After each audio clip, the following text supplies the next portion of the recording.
UTL solar solar लावणार आणि सबसिडीही मिळवून देणार। एकनाथ शिंदे पुन्हा सीएम बनतील, मला खात्री, संजय शिरसाट यांचा दावा। तर फडणवीस सीएम व्हावेत अशी कार्यकर्त्यांची इच्छा, बावनकुळेंचं विधान।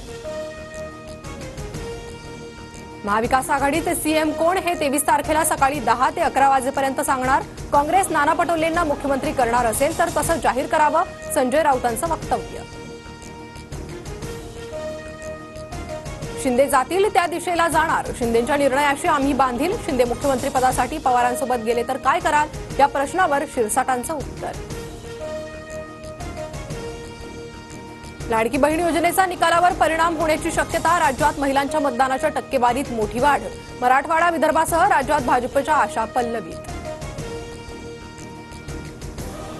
भाजपला 105 पेक्षा जास्त तर महायुतीला 150हून अधिक जागा मिळतील।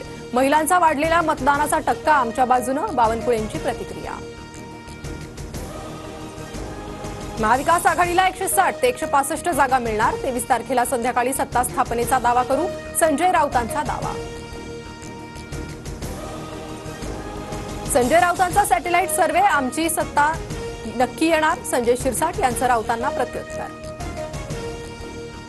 गरज पडल्यास अपक्षांना सोबत घेऊन सरकार स्थापन करू, एक्झिट पोल नंतर दीपक केसरकरांची प्रतिक्रिया।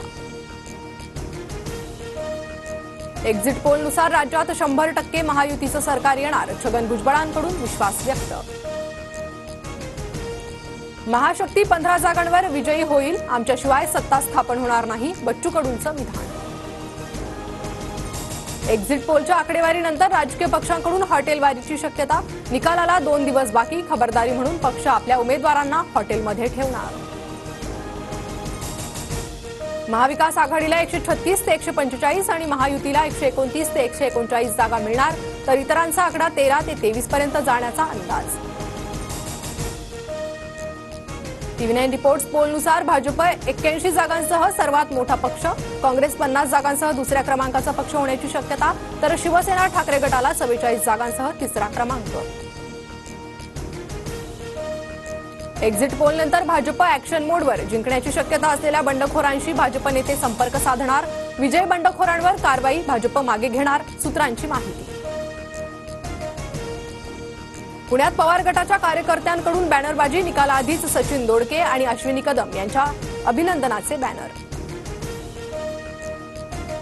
दिल्लीत आज भाजप आणि महाविकास आघाडीची महत्त्वाची बैठक, निवडणूक निकालासंदर्भात बैठकीत चर्चा होणार। गौतम अदानींविरोधात अमेरिकेमध्ये फसवणुकीचा खटला दाखल, एका कंपनीला कंत्राट मिळवून देण्यासाठी $25 कोटी लाच दिल्याचा आरोप, मात्र अदानी समूहानं आरोप फेटाळले। UTL सोलार सोलार लावणार आणि सबसिडीही मिळवून देणार।